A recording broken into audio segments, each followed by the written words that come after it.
Si hay un cambio en el futuro importante, uno de los cambios más importantes, es en las comunicaciones. Cómo nos comunicamos con los demás, cómo se van a comunicar los demás con nosotros, cuál va a ser nuestro vehículo de información, cuál va a ser nuestro vehículo de ocio y de entretenimiento. Tengo conmigo nada menos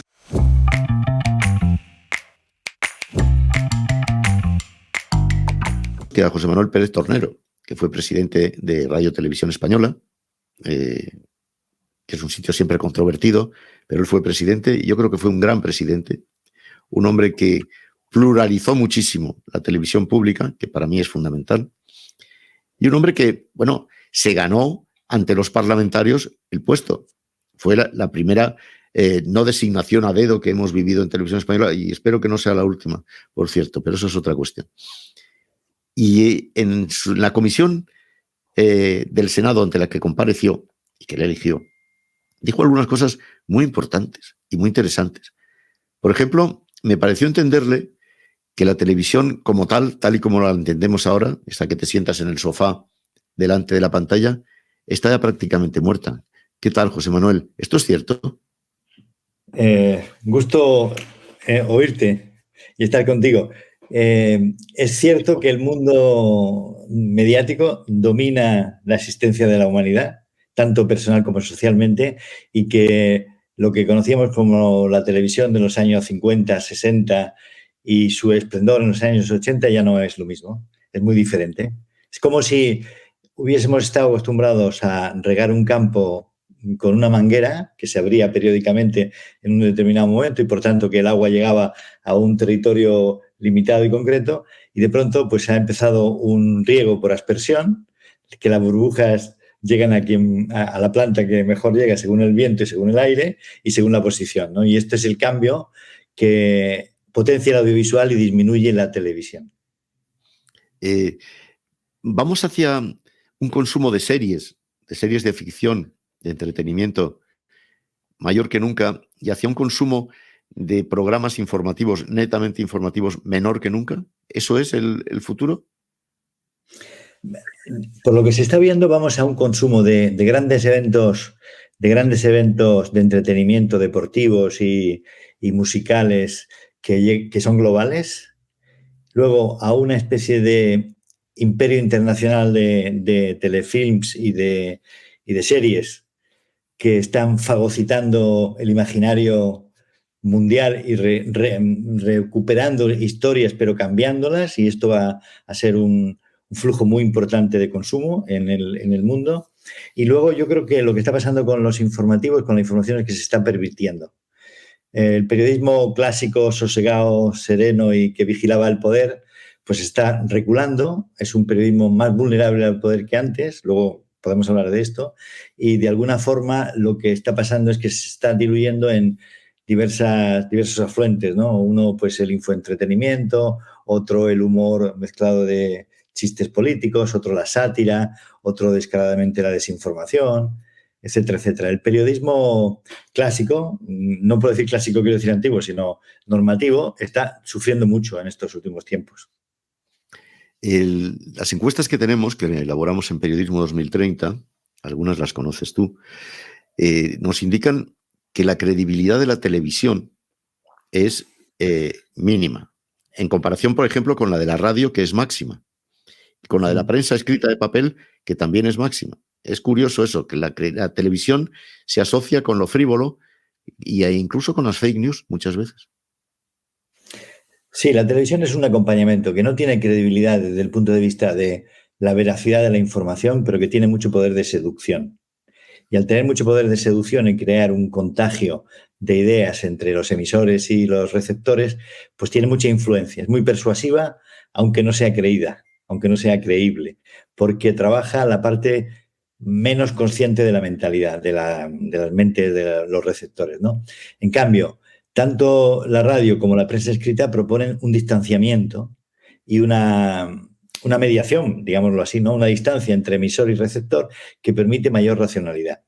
La radio es compañía también personalizada, pero de la palabra, con lo cual la imaginación tiene que hacer mucho y la palabra tiene ese tono emocional que confiere confianza en la persona que oyes. Esa credibilidad no quiere decir que sea veracidad siempre. También hay radio pues muy apocalíptica, muy radicalizada, muy de secta y sin embargo la gente confía en ese tipo de... se siente más amparada, ¿no? Y por supuesto el papel de la prensa en papel y de la prensa digital está siendo muy disminuido, muy disminuido. Llega a las élites prácticamente, no es una prensa masiva, ¿no? Saber, por ejemplo, que un periódico como El País tira actualmente unos 50.000 ejemplares en papel, cuando en sus buenos tiempos tiraba 1.000.000 los fines de semana, y pensar que toda la prensa con su conjunto en papel se ha reducido drásticamente y que, aunque haya más de 80 digitales, pues muy pocos llegan a tener gran impacto, habla de la vulnerabilidad de la prensa, ¿no? Eso no quiere decir que no tenga trascendencia sobre la forma de pensar y actuar de las élites. Élites entendido en sentido amplio, ¿no? De los grupos reducidos, ¿no? Pero yo creo que todo este conjunto de factores representa una carencia y una erosión muy importante a la esfera democrática de nuestras sociedades, que necesita un discurso más racional, más sosegado, más plural, ¿no? Bueno, tú eres un catedrático prestigioso en una universidad prestigiosa, la Universidad Autónoma de Barcelona. Eres un hombre que ha estudiado la teoría de la comunicación muy a fondo. Te estoy enseñando, para los que no lo vean, un teléfono móvil. El futuro, la televisión, las pantallas, la comunicación, está aquí en nuestro móvil personalizado. Esto es, a través de esto es del único medio físico en el que nos vamos a informar. ¿Esto va a seguir rigiendo nuestras vidas más todavía? Sí, yo creo que hay una apuesta que está intentando dar una alternativa al teléfono móvil, que es la inserción de ciertos chips en nuestro cerebro y la conexión entre nosotros y los objetos que tengan ya una conexión a Internet, pues hablando, viendo, moviéndonos e incluso pensando. Esa sería la alternativa al teléfono móvil, ¿no? Que es una alternativa bastante peligrosa, sujeta a mucha discusión y no del todo probable. Sin embargo, durante este tiempo ya del teléfono móvil es el rey de las comunicaciones. O sea, todo el mundo en el planeta tiene teléfono móvil. No es solo un vehículo de recepción de información, sino de actuación, o sea, de identificación, de pago, de acreditación de personalidad delante de las autoridades, de transacciones económicas, etcétera, etcétera. Y es una especie de punto Aleph, como decía Borges, ¿no? En el que se confluye todo el mundo y desde el cual se tiene la sensación de que nosotros gobernamos nuestro entorno. Cuando a lo mejor lo que está pasando es al revés, ¿no? Que nos obliga a unos comportamientos y nos extrae una información que nos quita autonomía, ¿no? Pero seguro que el teléfono móvil va a ser el eje prioritario, es ya el vector prioritario de todas las comunicaciones.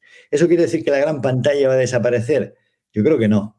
Si es la del cine, habría que decir que sí. Si es no tiramos el televisor todavía, ¿no? La pantalla de televisor no la tiramos todavía. No, que va. Yo creo que va a haber una multiplicación de televisores en todas partes, en las calles, en las carreteras, en los coches, en los dormitorios, en los salones, en las salas de espectáculo. Lo que sí va a haber es un relevo constante entre nuestro teléfono y esa pantalla. Y que va a ser una cuestión de disposición de nuestra atención y de nuestro confort físico, ¿no? El que elijamos uno u otro. Hay un dato fundamental, es que la media de uso de pantalla del televisor en el mundo está en algo así como 3 horas y media al día. Los que más lo usan son los países árabes, que tienen un consumo de 4 horas y media al día. En Asia un poco menos, y nosotros estamos en Europa y España en una tasa elevada del uso del televisor. Pero no es el televisor convencional de antes, no es el televisor, digamos, acostumbrado a muy pocas redes de televisión y a verlo en familia. No es un televisor plural que está en el dormitorio, en la cocina, que se usa como un teléfono móvil conectado. Y eso transforma toda la existencia de la televisión.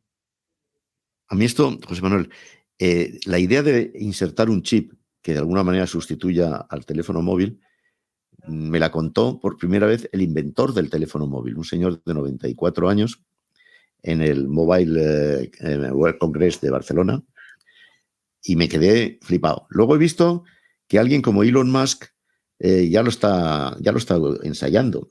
Él dice que para fines médicos o para fines terapéuticos, pero claro, alguien como Elon Musk no debería inquietarnos. ¿No estamos caminando un poco en la senda del Gran Hermano de Orwell?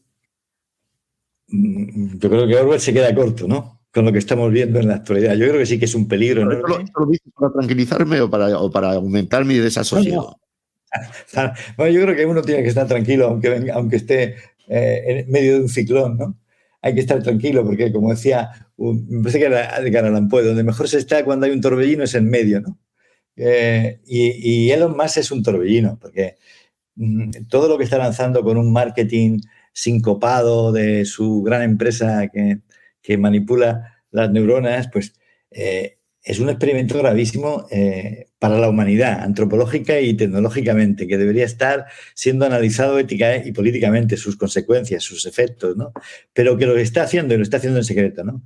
Pero sí que es una posibilidad de tecnología que se está desarrollando y todo lo que puede pasar acaba pasando, o casi todo lo que puede pasar acaba pasando.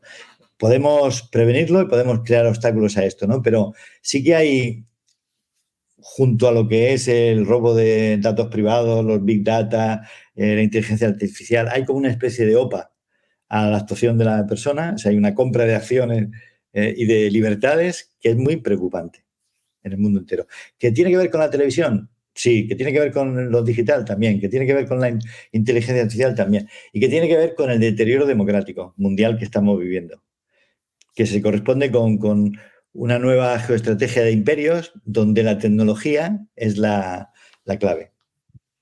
¿Y cómo actuamos ante esto los comunicadores, los periodistas de la puñetera base, nosotros? Es muy difícil la rebelión, porque al final los que mandan son las empresas. A ti no te lo voy a contar, que tú algo de eso creo que has padecido en No, tus ojalá tiempos. fueran solo las empresas quienes mandan. Claro, Mira, a veces son los gobiernos, sí, a veces pero, son los gobiernos, pero las productoras, los políticos de todo tipo. Mira, yo pienso que... hay Vamos, salida, José Manuel, hay salida. sí, hay que luchar, hay salida. Yo creo que, digamos, sería un fracaso decir que en este momento de la humanidad no vamos a encontrar salidas cuando otros que nos han precedido en situaciones mucho más difíciles las han encontrado, ¿no? Yo creo que la mejor salida es no dejar de pensar que hay salida. En el caso del periodismo, a ver, depende de dónde esté uno y en qué momento tendrá que actuar, pero todos podemos contribuir a algo, ¿no? A mí me da la sensación de que hacemos hoy día un periodismo de mucho movimiento, mucho activismo y poca constancia. Es decir, un periodismo dominado por las fuentes. A mí me preocupaba mucho que la agenda de un telediario era la agenda del gobierno o era la agenda del partido de turno y que el periodismo consistía en darle el micrófono a los que hablan porque han sacado un informe, porque hacen una rueda de prensa. Bueno, la prueba la tenemos en las campañas políticas.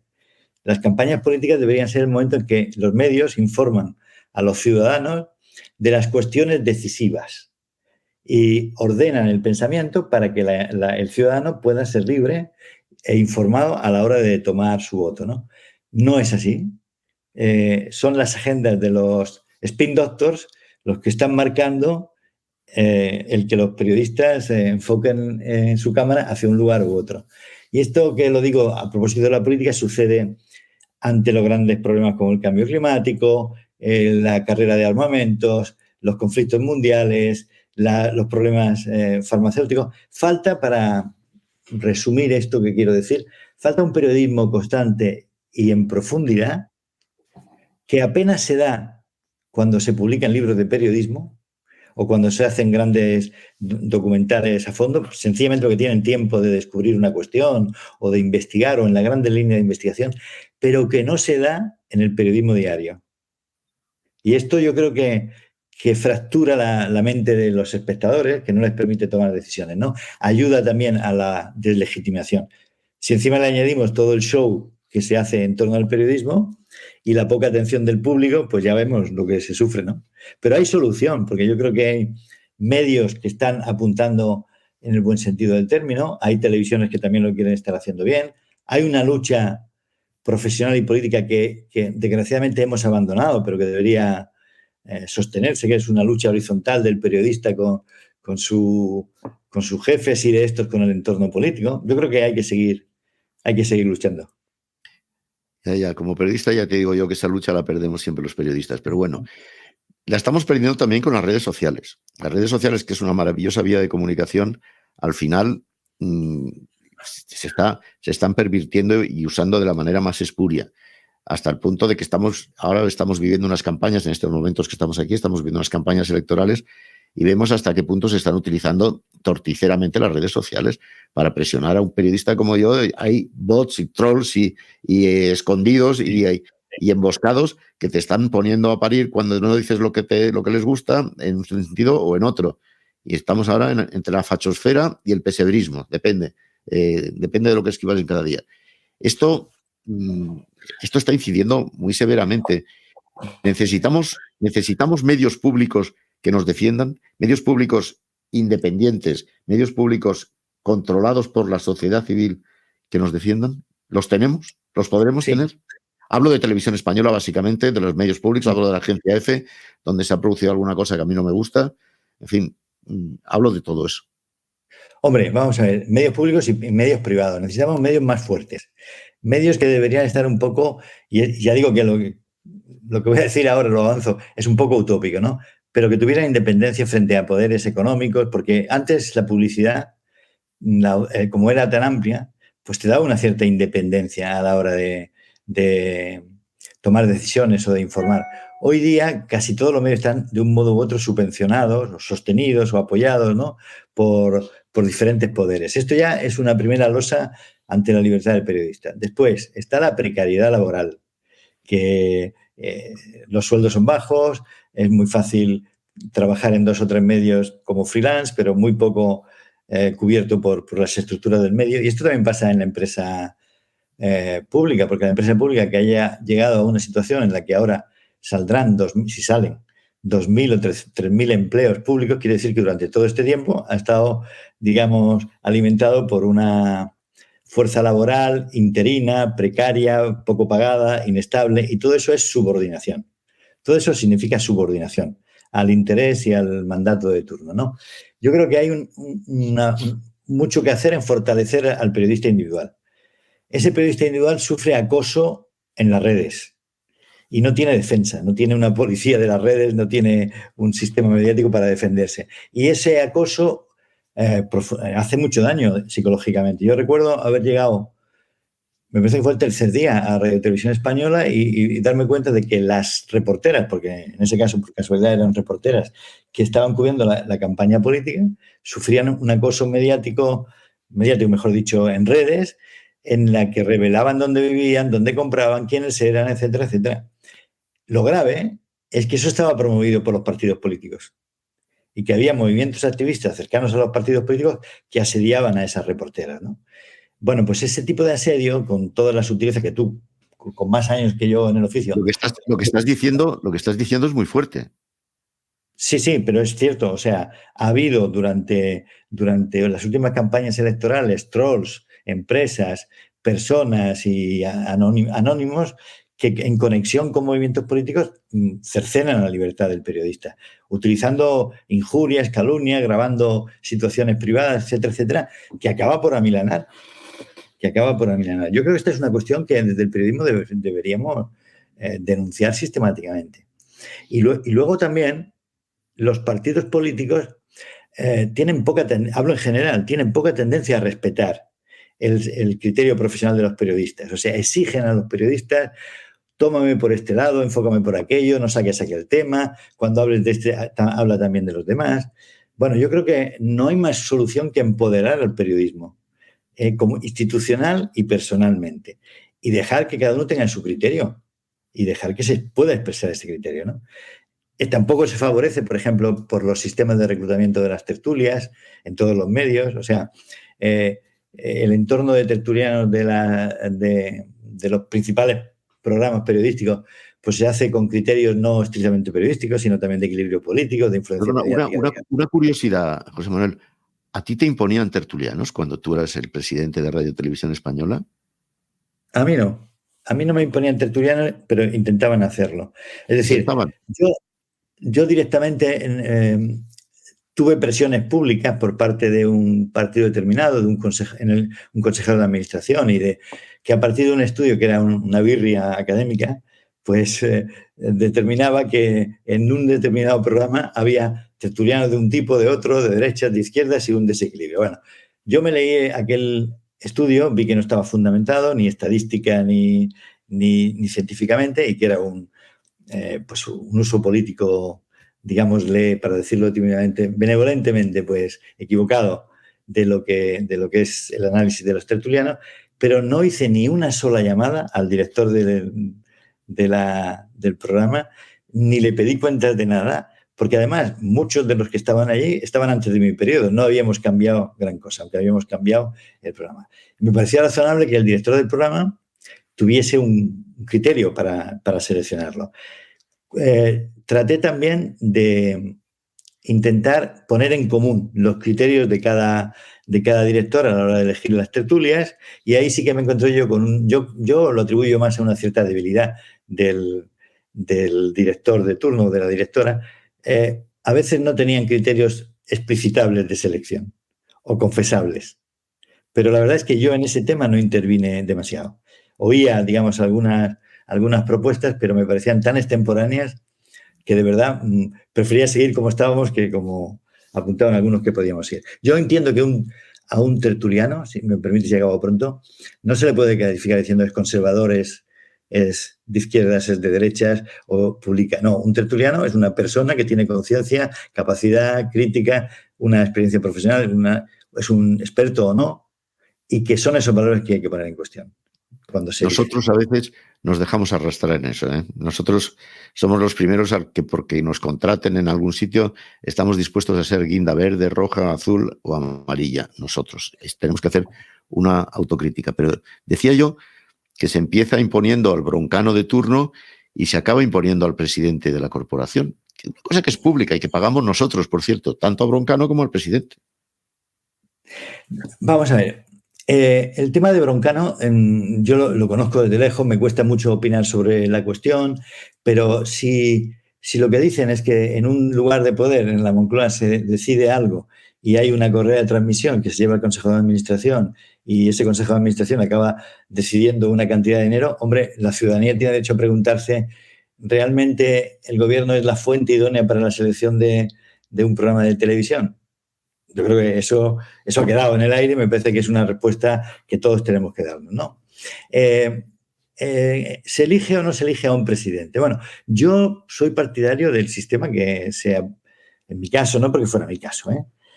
Vamos a ver, un consejo de administración de una empresa pública tiene una doble función: gestionar empresarialmente la empresa, por un lado, y por otro lado, responder a las líneas editoriales que le obliga la Constitución.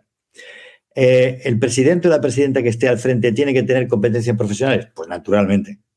¿Tiene que tener talento, capacidad y condiciones para dirigir empresarial y periodísticamente el medio? Obviamente. ¿Cómo se hace esto? Políticamente, lo dudo. Los políticos, digamos, la experiencia empírica que tenemos, que una decisión política privilegia otros factores como es el servilismo, el fanatismo, la afiliación a un partido, etcétera, etcétera. Ahora bien, ¿se puede dejar solo a una decisión tecnocrática la designación de una presidencia de una institución del Estado? Creo que no. Entonces, establecer un equilibrio donde ante una selección previa por factores profesionales, luego por una mayoría amplia, los representantes de la soberanía del pueblo decidan quién forma parte del Consejo de Administración y quién es el presidente, me parece una solución estable. Ahora, en nuestro caso se produjo una perversión, porque de los aproximadamente 100 candidatos que hubo, se calificaron a todos y resulta que el Consejo saliente, elegido por las Cortes, tenía 10 personas que estaban por debajo de los 20 seleccionados por los expertos y solo 3 que estaban en esa fase. Bueno, eso es una perversión clarísima de un sistema que tenía que ser equilibrado, ¿no? Hay que recuperarlo. Yo creo que la ley estaba bien orientada, le faltarían detalles, pero no fue bien ejecutada. Y entonces, ¿el gobierno debe poner un presidente? Según nuestra ley, no. Pero es más, el gobierno no tiene, ninguna institución del Estado, poder imperativo sobre ningún funcionario y sobre el presidente de una radio televisión pública. No, Al final, está previsto como una irregularidad legal. no, decía que si al final van a ser los Elon Musk o los Zuckerberg los que determinen qué comunicaciones recibimos, qué comunicaciones se censuran, hasta dónde hay que llegar y dónde hay que quedarse. E incluso quiénes quedamos discriminados tecnológicamente por edad o por condiciones sociales y económicas. Bueno, la pregunta que hace Fernando es que es la pregunta. Es la pregunta. O sea, Desgraciadamente sí. sí, porque nosotros tenemos más información que nunca. Dedicamos más tiempo de nuestra existencia a la información, hasta el punto de que nos cuesta mucho decidir si la realidad es virtual o es real, ¿no?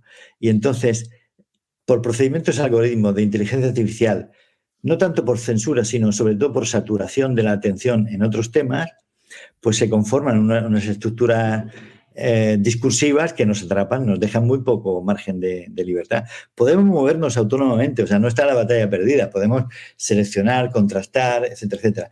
Pero se necesita hoy día tal cantidad de dinero, tal cantidad de capacidad lingüística, tal cantidad de capacidad para discernir la verdad de una información que es prácticamente imposible. Se ha roto la figura del mediador, que era la persona el experto en el cual poníamos confianza. No los tenemos, los influencers no son personas de confianza en general, por mucho que influyan. Al contrario, no tienen claro quién los subvenciona, no es transparente su forma de tomar decisiones, están muy mercantilizados, etcétera, etcétera, ¿no? Bueno, pues esa pérdida de confianza en los mediadores selectivos hace daño. Y este es un problema del futuro y de hoy. Claro, es que el periodista era el intermediario entre la fuente y la ciudadanía. Y ahora ya la fuente se comunica directamente con la ciudadanía, prescindiendo del periodista, que es un señor que siempre hace preguntas incómodas, o debería hacerlas, José Manuel. Y los periodistas de hoy preguntan poco, no contrastan, sino que ponen. No es una crítica, hay excelentes periodistas, pero las condiciones favorecen que contrastar una información no sea analizar la correspondencia entre lo que alguien dice y los hechos, sino es pedirle al otro, al opuesto, o sea, si eres del PP, si le preguntas al PP, le preguntas al PSOE y el periodista piensa que confrontando esas dos fuentes, que son fuentes interesadas, ha explicado la realidad. No, vaya usted a la realidad y explíquela. Y ese problema es difícil de dar por tiempo, por dinero, por condiciones políticas, etcétera. ¿Qué nos parece el caso Assange o Assange? Pues a mí me parece una vulneración. Bueno, primero, es que tiene como vaya a muchas Estados Unidos y caiga en manos del presidente Trump, no le arriendo la ganancia. No, pobre, es que primero es un drama personal, moral. Hay que ver que la historia jurídica ha sido muy confusa. No fue acusado y fue detenido por haber secuestrado, digamos, secretos, ¿no? del gobierno norteamericano, sino que le acusaron primero de haber violado a un par de señoras, a continuación de haber estafado no sé qué historia. Bueno, es una persecución dramática. La verdad es que desde el caso personal es una revelación de cómo la justicia internacional funciona muy mal, muy mal, muy mal.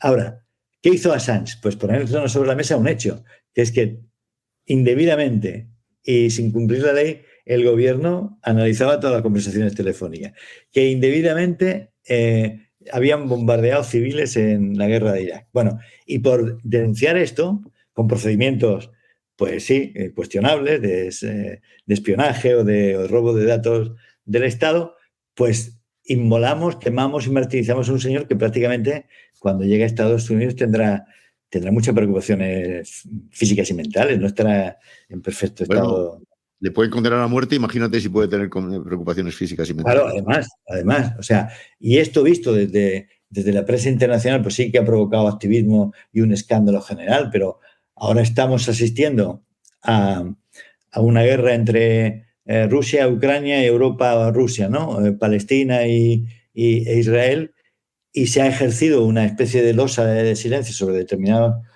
procedimientos y comportamientos, etcétera, etcétera, que no ayuda a hacer una democracia justa, ¿no? En el mundo. No La está primera ayudando. víctima de las guerras es la verdad. De las guerras y de las campañas electorales, José Manuel.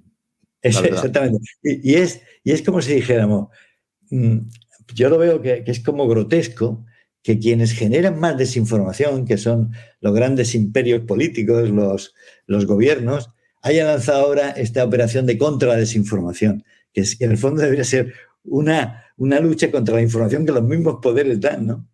Y esto lo estamos viendo, lo hemos visto en infinidad de ocasiones, ¿no? Cómo son unos estados quienes desinforman en las elecciones de otros y cómo ahora vamos a llegar a las reuniones, a las elecciones europeas con grandes preocupaciones.